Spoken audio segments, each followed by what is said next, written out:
Hello, and welcome to Talking Schmidt. I'm your host, Eric Schmidt. Hello, I'm Greg Burmeister. And today we have the hilarious sketch comedian and award-nominated screenwriter, Jared Warner. Jared, thank you for being here. Thank you. Could you please put the award-winning nominated any awards first in front of sketch comedian? No, sketch comedian. You're a sketch comedian first. You are an award. It specifically sucks. No, what? That's like that's a big thing. You were written about in the New York Times, the paper of record, for being a sketch comedian. They haven't written about you being a screenwriter yet. No, we'll work on that though. We're working on that. We are working on that. Goals. We are you and I are actively working on that. Yes, we've been nominated. Yes. I don't remember by whom. It doesn't matter. Brooklyn. Art of Brooklyn. Art of Brooklyn. And so it's just art in general. Yeah, the general concept Art of Brooklyn art. Film Festival. Yeah. No, the Art of Brooklyn Film Festival. Yes, which very prestigious. Oh, it was started by a comedian guy too. I wish I knew. Well, that's good. Yeah, fuck. I should. Unless he's canceled. I don't think so. Hard to keep track. But either way, we were nominated, and that's a script that we've been working on for a while. Mm-hmm. We talked about it very briefly the last time you were on the podcast. This is your second appearance on the podcast. Mm-hmm. Thank you for coming back. Thank you for having me. So what are we doing right now with that? So it got nominated as a full feature-length screenplay. Yeah, just like a cool little indie film festival in Brooklyn. Love it. They are a very cool little festival that centers independent art and self-made films. Not a lot of screenplays do. Well, let's not say that. Let's say we were up against a lot of different. No, we were up against a lot of I just mean a lot of festivals don't usually a film festival they have a movie. Where's the fuck's your movie? And we're just like, well, we have these all these papers. Actually, we have an idea. If you spend an hour and a half reading, you can imagine a film. That's actually better. What we got people to do. Oh yeah, we got people to read. Way more work. Not just very watch a movie. Any lazy bozo can watch a movie. Stoned rifle through these unorganized notes. Some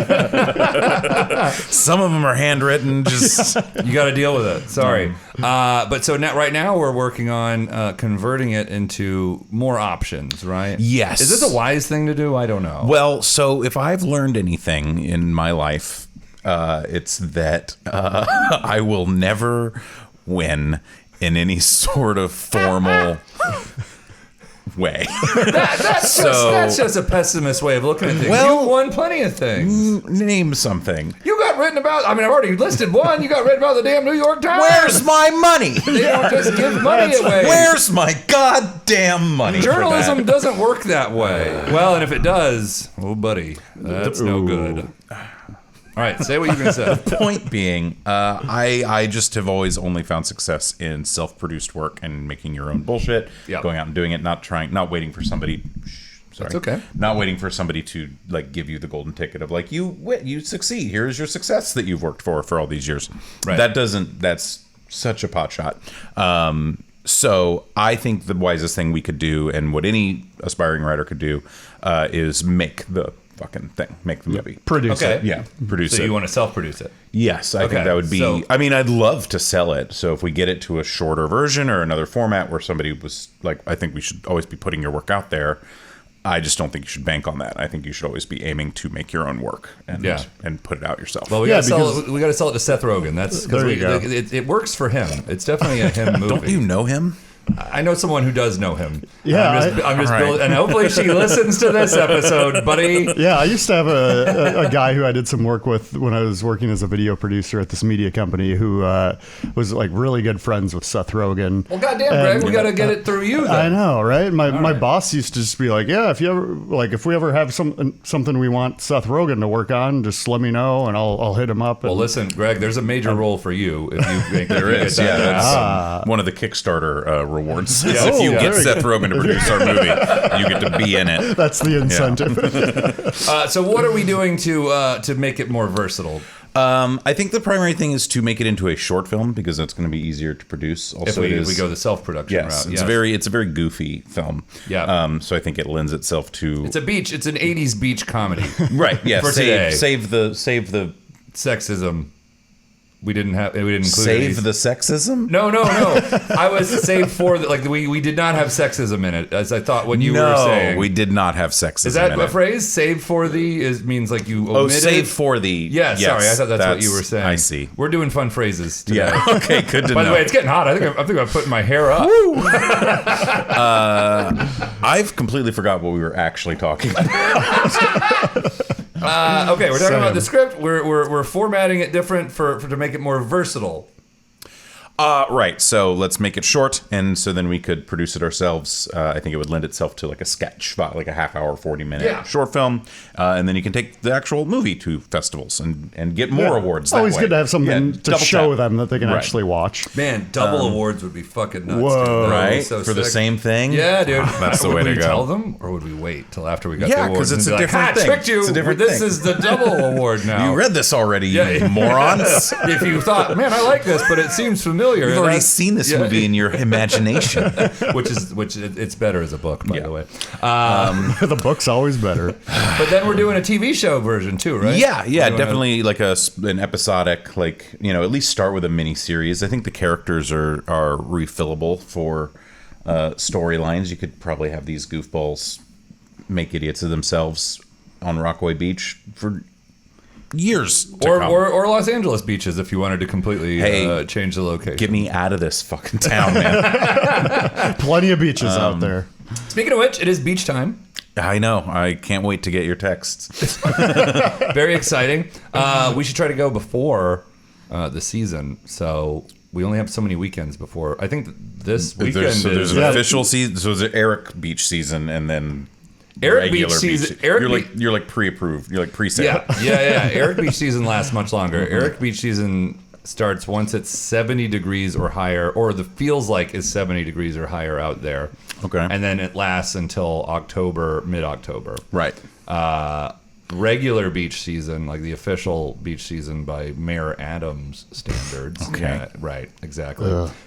He's more of a just Memorial Day To Labor Day. Labor Day. This the classic Jaws timeline. Yeah, but it keeps staying warm forever now. Well, it never gets cold. I mean, eventually there's not going to be cold as a concept. As a summer dude, big fan, but as a living on Earth dude, not as much of a fan. Yeah, I'm devastated. I'm a cold fan, so I'm devastated I'm the across same. the board. Yeah. Wow. Much But more you of go a to the Coldman. but you go to the beach with me, and you seem to have a grand old time. I will Yeah. when pressed. Greg won't even do that. I respect you. I think the last time I went was with both of you. Oh, probably that was my big my life capsized trip, Very nice. right? And Kellen, back in 2017. Yeah, Kellen was there. Oh, yeah, big beach, super sad beach day. Very sad. Oh my God, we got to have Kellen on the podcast. He Yeah. doesn't live here anymore, but we got to have him on sometime. We got to have him back. We got to fly him up. Bring him and have back. on the show. Kellen and you, obviously, in the aforementioned hit sketch comedy troupe Murderfist. Yeah. That's who was New York Times written about them. What the hell? Why did Kellen leave? Well, You don't have to answer that. You guys everyone's did- life collapsed. You guys did reunite for a 20-year anniversary in Los Angeles, yes? Yeah, we did. That was last September. By the way, listeners and viewers, I know the answer to all these questions before I ask them. Yeah. I do research. Eric was at that show. I was at that show. I know that they did this. It was super fun, by the way. And thank you for doing it. And do you remember when you were on here the last time? You didn't know if that was going to happen. I did. I was like, "Are you guys going to do a thing?" And you were like, "I don't know." And then they did. We heard about it at various weddings for about a year beforehand, where it was just and then everybody's drunk and probably some people are on mushrooms. And it's just everyone's like, we should totally we're gonna do get that. it together. It's gonna happen. And I'm just like, great, call me. And then they did. Wow. So hey, listen, viewers, listeners, everybody, really. If you talk about it at a wedding, sometimes it can happen. Yeah. So believe in your wedding. It's like The Godfather. If you make a wish to the universe at any wedding, it comes true. But how much fun was that show? It was really a blast. There was we said we wouldn't talk about this, but I just realized there was a little bit of a thing going on when we got there. Oh, what was going on? This major Some drama. drama Was there some drama within going the on? community of this guy. Can I say something? And I don't want to get anyone in trouble here. What is it? I knew about this thing with this guy, and we're gonna name him. I'm gonna name him. His name is Ben Kissel. I knew about this stuff with this dude just from being in the community here. I'd heard some negative things, and I was like, well, not my story to tell, obviously. You know, this is for like people who are victims to decide to say things about, and eventually some did. And it came out right before then in Rolling Stone magazine of all the damn places. I was like getting on the flight, and I was like, huh. Interesting timing. Now, Ben, not in Murderfist. Can't stress that enough. Never was. So, don't want to incriminate anybody there. And, I would say he tried to destroy it. Oh, well then, thank God he didn't succeed, and well, thank God this villain has been vanquished, as they say. Okay, so that was going on. Yes, so his and Greg knew Ben. Yeah, I've known him for probably a decade. What a great podcast thing to be talking about. You knew this guy, right? But you didn't know anything about that. No, I'm just trying to clear Greg's name real quick before we move on. He was more just a friend of a friend who I would see around once in a while. Yeah. A weird guy. Yeah. Right. Yeah. Okay. So none of us cared about. No, I'm just wondering how I've stumbled into this conversation. But anyway, you brought it up. You opened it up. I know. That's why I'm mad at myself. I don't think we said anything that's going to get anybody in trouble, right? I just don't. All right, we'll move on. All right, so that was going on. Anyway, that was going on, which was like, A, great news, because I fucking hate the guy. But B, tough for people to be dealing with. So that was a bit of a distraction when we got there. But like immediately upon arriving, it was like we were 26 years old again, except for in the mornings when we were hungover. But just like getting together, rehearsing, putting the show up on its feet. It was like, Murderfist created a system for how we ran putting shows up 15 years ago. And it was kind of vigorous. And as much as we were like punk rock and like crazy and like kind of have this vibe of not being like polished, like we actually did devote a lot of energy into the writing and the crafting. Yeah, you were very dedicated to making it work. You could tell that every time you saw them. Yeah. And so getting back into the room with those guys and doing that stuff that we'd been doing since we were college kids was like a very rejuvenating and awesome experience. And then being live, there's just not, I've come to realize I am not somebody who can not be performing. It's something that is like vital to my existence, I think. Sure. Which I haven't been like certainly like since Murderfist stopped performing. I did a play where I met Rachel, my partner, which was fun. Well, that's good. Probably the best thing to come out of a play, really. I mean, certainly a Shakespeare one. And yeah, that's about it. And so like that's been like sinking my soul for a while. And so being able to go back and get back into that groove with the guys was like probably the best thing that's happened in a long time. Well, that's fantastic. And it was a great show, by the way. And how many nights did you guys do? 2. We originally booked 1 and then sold out, so we got a second night. Oh, okay. At Dynasty Typewriter, which is like everyone's doing stuff there. A huge comedy venue, which is weird. LA is so weird though. There's nothing else around it. No, I'm like so weird area. It's a weird area. How they get crowds like around the block, like not just for us. That's not a brag. Like any night you're there, there's like a huge. Constant. I like personally know a lot of you guys. I know. I mean, you and I go way back. I thought for sure I would not be waiting around the block, but there I was waiting around the block. Is this like yeah. Are you confronting me about something? Well, a little bit. I mean, you can defend yourself. I wasn't on the list. Yeah, I mean, well, I was on the list. You were on the list. But I just had to wait with all the other the normies. Yeah, I had to wait out there with all the. I'm sorry you weren't allowed in the wives' stable that was backstage. But yeah, it was a wonderful, terrific show though, and so much fun to hang out with everyone. Afterward, it felt like old times. It really did, for sure. So anyway, thank you for putting me on the list. Yeah, thank you for coming. Well, and thank you for doing a show recently with us as well. Well, I thought you were going to thank me for flying across the country to see that show first, but no, that's okay. You're the one who pestered us to get back together for 2 years. I would have been mad at you if you did not. Yeah, that's true. So wait, yes, dude, that was so much fun. That was the one with John Moreno, right? Yeah. So you and John do some Murderfist sketch shows here in New York. You're the last 2 here, right? Right. Like no former ones live here at all, right? or do any former ones live here? No, I mean, Murderfist has been so many people over time. Like, as far as, like, the core group, it's just John and I at this point here. Right. But it's also, like John... But Tim was a member, and but he moved away. He's in Philly, yeah. I mean, like, I would never say, like, our friend Andrew, I would never say he was, like, a member of Murderfist, but, like, we literally had rehearsals and writers' meetings in his apartment every other night for 8 years. He's Andrew that I know? Yakira? Yeah. Oh my gosh. Yeah. So again, like he was never like a member. I don't think he ever performed, but like he was heavily involved. He just was around. He was part of it. Like, I mean, I think was he a drug dealer? I mean, okay. No. That's it. Which we talked about. No. It's been discussed by Ed on this podcast. Okay, You're fine. As long as there's no like parole thing I don't know about, I got to worry about. He just got a promotion at work, so I want to. Yeah, you don't know any drug dealers now. No, though, never, and never did. Yes, no. Correct. Okay. So yeah, let's just say like there's been a lot of people who've been involved. Like Andrew is one of them very specifically, where it's just like any Murderfist sketch you watched, the apartment was his because it's where he lived with John and Kellen. So like there are people in this community that the group encompass that are around. But as far as like active writer performers. You and John. They're the last ones left in New York. So you guys periodically do shows at the Pit. Mm-hmm. Great venue, by the way. I've been to see things there, and then it was a joy. I really can't put into words how much of a joy it was. I realized during rehearsal with you guys a few days before we did the show, I was like, or I think it was the day before, but I was like, wow, this is like the first time I've acted on stage. You know, I've performed stand-up comedy on stage, but this was the first time I acted. Like playing a role. Yeah, playing a role, even though it's a silly guy who has two penises. A founding father. Spoiler alert.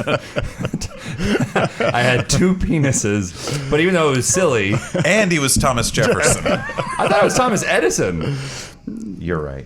I was like, does Jared think Thomas Edison? Didn't you write this sketch? The light 20 years ago. I was like, I was beginning to wonder, I'm like, am I an idiot for not realizing Thomas Edison counts as a founding father? No. It's possible he does. I just don't pay attention. Right. Okay. Well, anyway, I was in the middle of saying something very heartfelt. But I realized that I had not acted on stage since you and I were on stage in our senior 1X at our performing arts high school. Senior 1X. Yeah, which also I remember Crucible and Wizard of Oz, but I forgot about the senior 1X. Right, that was technically the last time we were on stage. I did lie in my Facebook post and say it was like Wizard of Oz. That's fine. Everybody lies on the internet. Right, that's a better thing to say. The Wizard of Oz is such a cooler fucking thing. Did you say Wizard of Oz instead of Crucible? Because Crucible was after Wizard of Oz. You're right, but I think what did I say? Either way, I mean, Wizard of Oz would be a better lie, I think, than the Crucible, right? Or you think the Crucible is a better lie? Either way, they're both lies. I think the Crucible is such a quintessential, like, go fuck yourself, I was a high school actor play to cite being, like, I get a lot of mileage out of being just like, well, I was John Proctor my senior year. Like, in terms of making fun of myself as being a piece of shit. I was Deputy Governor Danforth doesn't have the same fucking appeal, though. You don't get to... Yeah. People are just like, what? What? Who is that? Oh, yeah, what is that? Is that you should have been John Proctor. Oh, here we go again. We had this for the first time you did this podcast. But what I thought was kind of the more like about that show was Paul Hughes deciding to do it as like a reference to Iraq, like invading Iraq. I thought for a minute you were talking about Wizard of Oz, and I was like, which like the parallels are there. Let me see that show, dude. I'm gonna put on Pink Floyd. We're gonna watch it backwards, and you'll see it's about Iraq. I get you. No, but like that was a little bit more of like a theater. Like, I wonder if they'll notice. We're doing themes. Yeah, I wonder if you'll notice what I've done here. I've had these 18-year-olds do social commentary. Right. It's just so. I wonder if the conservatives will notice. It was so fun. But anyway, it was also so fun doing that show at the Pit with you guys, and thank you for having me do it. But yes, it also just meant a lot to me. Well, and being on stage with you was surreal. I loved having you for it. I mean, I think you're both great. Oh, thank you, Trey. As well. I don't want to exclude you from the conversation. Much obliged. But, you know, I've I've loved you for 20 years, and We've known each other for 30, but that's all right. Well, we had some issues earlier. There was a buffer period. You were annoying for a minute. I'm calling the cops. Oh no! It's fine. Yeah, all right. Don't mind them. Greg can edit it out. Okay, good. He can't, but it's okay. It's fine. It's fine. There's no way around this. Unless it's in this building. This is a thing about New York podcasts, assholes. You don't like it? Well, keep listening to us, but it is a thing. Are they pulling up here? I think did one of us die? Am I on fire? This episode is. Hey. Ooh, heating up. All right, so what now? You can talk through this. What was I? Something about you and me and 30 friendship. years. 30 years. No. It was weird to me. I didn't realize that you had not performed in that long. I did not realize that we had not performed. Because, I've been to a lot of Good For Yous. You've been to a lot of Murderfist shows. Like, we've just been in this performer community together for You're years. just always at the same shows. Right. And, like, that's the fun part. Is so you forget that it's like, oh, we haven't actually, like, done art together. Right. In a minute, and when I saw your post about it, it like really got me choked up, and then it was like really. I didn't just say an anything. honor. I guess I didn't. It's possible. Maybe I didn't realize. I'm sure you mentioned that you hadn't performed in that way, but it was like it's like it didn't hit like into the deep down. Oh, like, okay. It's like I didn't realize that there was like deeper meaning in this like sort of creative. Yeah, reunion. and it got like 50 likes on Facebook. Yeah, so on Facebook these days. Yeah, it's all boomers being like, oh, that's nice for them. Although it probably made a lot of people we know feel real old. Yeah, I bet. Like any picture of me like makes anyone who's older than me feel real old. They're like, Jesus, What happened Wow, to this? He is a wizard. yeah, what is with this? What has happened? And they all have like kids now. Literally everyone we know from back then, except us, is like a parent. Well, some of them were adults then, and they had kids then. Yes. Yes, like teachers that we had. Sure. Yeah. Like Yeah. Paul Hughes. Yeah, Yeah, well- sure. Sadly, Well, you just didn't get to see that. sadly, Paul is no longer with us. But the other teachers at that time, though, I'm sure feel very old. looking at me. So, speaking of death, you saw a ghost in New Orleans. I did. Was it at one of those above ground cemeteries? Was it Paul? No, man, I should have asked. Fuck, because it wasn't who was supposed to be. Are there. you Paul? This Paul? He's probably real mad. Are you ask? fucking with me?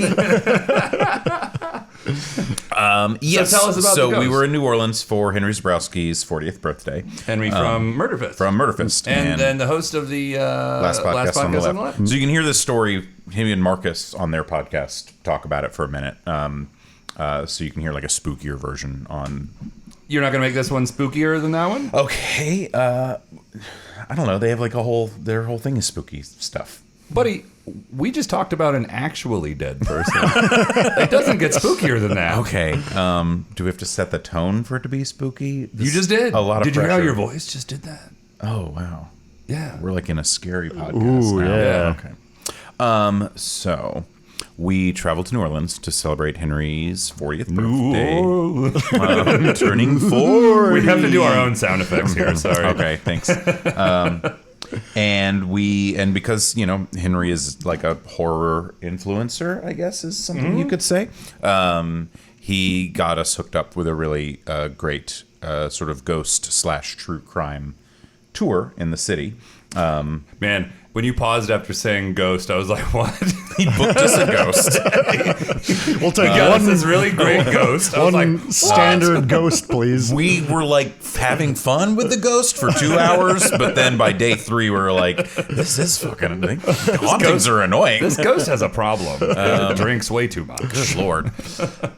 So we did this very cool sort of tour through the city, seeing, and a lot of ghost tours are really true crime tours where you just hear about people who did horrible crimes.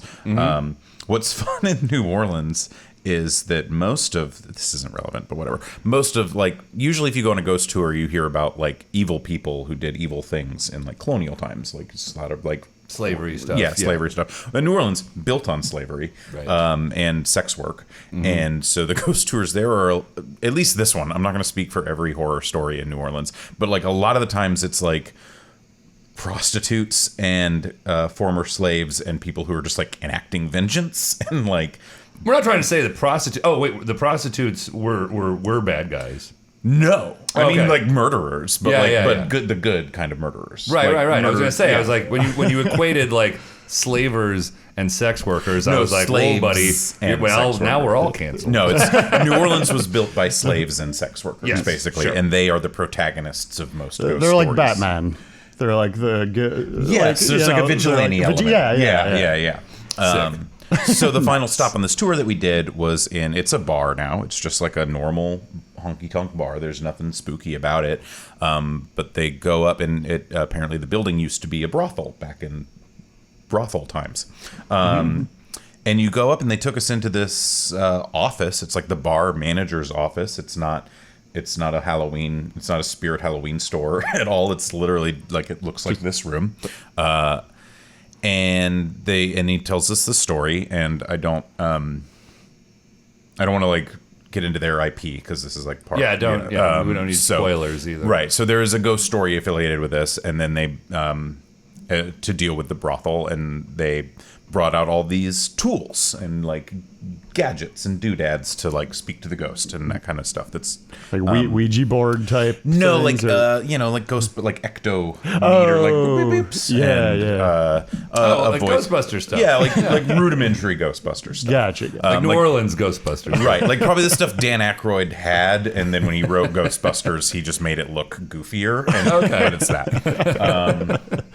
Well, it has to have a color scheme. Yes, you want moving parts. You want it to look like high Yeah. production. We're movie experts now, Right. so we know how that works. These is like a little box and it lights up, or like they have the voice box, which is a tool you can see in like ghost hunting shows and stuff. Isn't that also what like smokers have when they have to talk like that? Isn't that? No. Okay, that's not called a voice box. It might be. I might be getting the thing of it wrong. Maybe a spirit box. I don't know. It's some kind of box. It looks like a lantern, but apparently it's a radio. And the gimmick of it is that it cycles through frequencies very rapidly, and supposedly the ghosts can use that to find. It's like kind of a horror movie trope where they like it can say words. 'Cause and it like whip through these frequencies and like find where ghosts are talking. Yeah, it's the same way that like Bumblebee operates in the Transformers movies, where he just like switches radio stations, Okay. and then he can talk to you, but a ghost. Right. Well, now you've spoiled that movie. It's like shut the fuck up. Our apologies, listeners. One of the tools they weren't called divining rods, but they were very similar to divining rods. A divining rod, which I have experience with. Because Is that where you find water? Yes. Okay. Which is a trait that runs in my family on my dad's side. And since I was a kid, I remember we went to like a family reunion upstate where my dad's family farm was. New York? Yeah, upstate New York.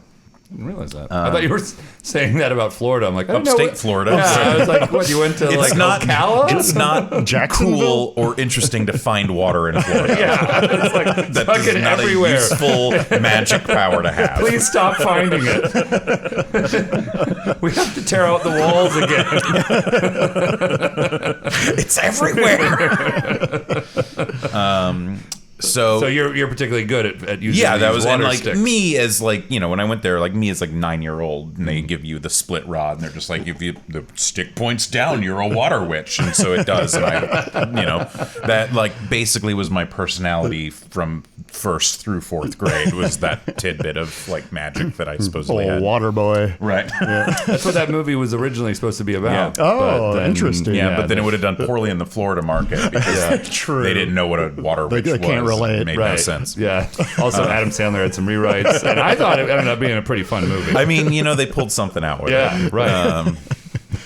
So the ghost place has these metal. It's a similar concept where it's like these two metal poles that you hold, and then like an L shape coming out of the metal pole is another rod on like it's like at a 90-degree angle. Okay. And that's like it's basically like little hinges. And so the rods, like you hold them in your fists. I don't check the video. I don't know how to describe it. And then the rods can pivot back and forth to make like they can either like cross and make an X or What does go an X wide. mean? X means no, and wide means yes. And so it's like you have to like relax and not move them, obviously. And then you can ask yes or no questions of a presence or entity or vibe that you feel, and it will, if there is something there, it will respond. Wow. Okay. That's pretty cool. Yeah, and so So for ghosts, they use metal ones. yes, But for water, they only use wood. wood, Yeah. probably okay. because it's like nature and connected. Right. to- Well, I mean, ghosts are arguably. I just feel like wood would be good for ghosts too, right? maybe, but like I feel like it'd be hard to get like a free, like a free moving like hinge. Or maybe if you use the wood ones, you just end up finding water and not talking to ghosts. Right. That's maybe, So yeah, I mean, so- and I feel like ghosts are connected to like electromagnetism, Right. Yeah. and water and wood. yeah. Some, Well, right? I'm glad we got to the scientific root of all this. I mean, I am nothing if not a man of science. Sure. Yes. So anyway, they bring out these things, they explain it, and then my partner Rachel is like kind of the hero of the story because she knew that I have this water witch thing in my past. She like knows that story, so she just like rapid fire was just like, I got to get those things in Jared's hands because like it would make me look cool to all the fucking horror nerds that I could talk to a ghost. I like how you're referring to yourself as a witch, though. I believe men are called wizards. I think that's only in the European community. Okay. Fair enough. Yeah. We're learning so much, Greg. Yeah. I did make that up right just then. I don't. Oh, but if you can find a water, if you're a sounds about diviner, you're called a water witch. Even if you're a man. I think gender is a construct, and so I don't know, man. Sure. I don't fucking But I know. think you're a man. I am a man, but I don't think it matters in terms of the water. That's. I mean, Finders. listen, if you want to be a water witch, that's Yeah, okay. and women can be witchmen. Witchmen can be Sure. Wizards. Yeah, wizards. Yeah, I mean, we want to make it clear that here at this podcast, we are very open-minded about what people call themselves. And you can Sure. be anything you want when you grow up. Even a water witch. Water wizard sounds dumb as hell. Fair. Yeah. Okay. So you're water witching. So I'm a water witch. Out there So in Rachel New knows Orleans. this about me, and so she like is like, she's just a great partner. So she wants to get. Right. She wants me to look cool. So she's Yeah. like, I bet a ghost will talk to Jared if he gets. That's these what a great things. partner does. Yes, always look for opportunities for your partner to talk to ghosts. Very supportive. So I get the rods, and I'm like, I am neither like a true believer nor a total skeptic. I keep an open mind about stuff, but I think it's all very silly at the same time. I think you can live in that middle ground Yeah, of just yeah. like, this is stupid, and holy shit, a ghost is here. If you can You can be straddle in that both of purgatory. those. Yeah. So I'm like, okay, we'll see what happens. And then immediately I start asking questions. I'm just like, is there anyone here with us? Is there anything like who wants to speak to us? Immediately they go wide. Wow. Whoa. And so then I just started asking more questions like, okay, are you here? Like, were you here when this was a brothel? And it went to no. And then around this time, everyone starts noticing that I'm having this like conversation after a few questions. And so it gets real quiet. And I mean, it was scary. Like I was like sweating very profusely, and I felt I like kept checking myself because you get ahead of yourself when you're like asking questions. Yeah, and yeah. the ghost or whatever you want to say, but like it can't keep up with the like, you have to like reset and relax and not, otherwise the slightest movement or muscle twitch, it can throw it off. So like having to like calm myself, and it's like you feel this sort of presence, feels like a really dramatic word, but I mean, do you feel like you were talking to something? yes, I felt like I was having a conversation, and the thing that cemented it for me that it was like, okay, something here is going on, is that there were a few times, and it was when I was asking if. Okay, sorry. There's two things. I was asking along like keeping it yes or no. I was asking along a question line of like if they were like content or at peace where they were, or, and it went to no, and like the rods like felt held together, rather than Like it was a firm no. like it was like it felt like for a moment, like a It wasn't like a nah. yeah. No. it was like a Definite light no. magnetism to them. Like, and these are not magnets, but it was Right. like they went Like to they no, were stuck and it was like almost. and then I was like, okay, reset, and it's like I had to pop them Whoa. apart for them to go back to neutral, and that freaked me out. That is fucking wild. So then we had these other tools and these voice box, and I was like, we determined through yes or no that it's like, okay, this is someone who was here in the last century, not when it was a brothel. It's not like a former prostitute who's haunting this place. So somebody in the last century. We couldn't get more specific than that from yes or no, but then I was like, can you interact with any of the other tools on this table? And there was the voice box, the spirit box, that was like, we'd get flick, and it's like you just hear static. It'd just be like shh, shh, shh. And I was like, can you interact with the static thing and maybe give us some more clear communication? And the rods just sort of like wavered back and forth and never formed a full open yes or closed no. And it was weird. And then from the static of the spirit box, very clearly everybody heard kind of. Whoa. Whoa. Wow. And then that was it. And then that was freaky. And so then we asked if there was anything. And then after I put the rods down, Marcus talked further. So go listen to last podcast for like his story. But like basically we were asking them if like there was anything if there was any message they wanted to convey. And they said yes, but we couldn't get a clear answer on what it was. We asked if they meant us well. And if they were happy that we were like interacting with them, and we got yes for that. Okay.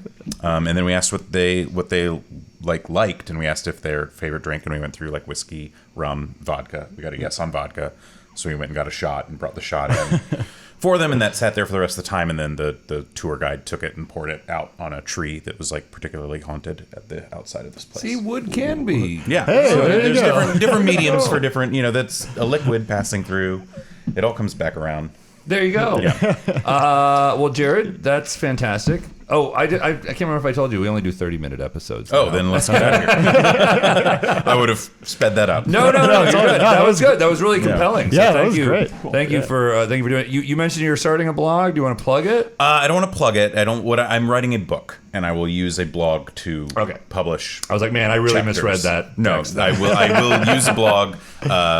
Blog is such a silly word, but I'm starting a book called "Don't Quit Your Night Gig."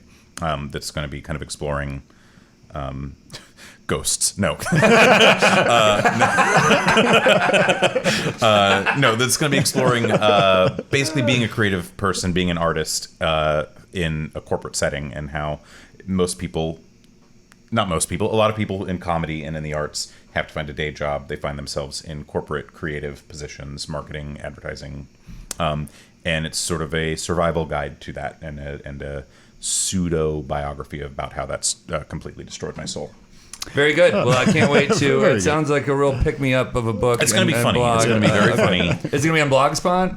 Or not Blogspot? What's the one now that everyone uses? Squarespace. No, Substack. Substack. Yes. Man, we're all. But I do have a experts. Squarespace website that I'll probably post that's my it on. company. Yeah. This very good. episode. Can I get This Yeah, episode. I probably can get you a discount. All right, the Greg discount. This episode brought to you kind of by Squarespace. Well, Jared, thank you so much for being here, and see you next time. I was not aware we were doing it.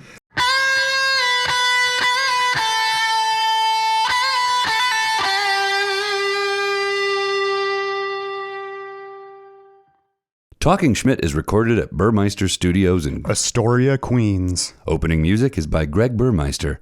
Closing music is by Greg Burmeister. our intern is Jason Travis. If you like what you've heard, please like, follow, and write a review for us wherever you listen to podcasts. If you didn't like it, please keep listening to it, but keep your opinions to yourself. If you really liked it, you can find bonus episodes over on our Talking Schmidt Patreon page. Membership is just $5 per month, and it goes a long way to buy us the equipment and bourbon we need. Thanks in advance, and hope you're doing great.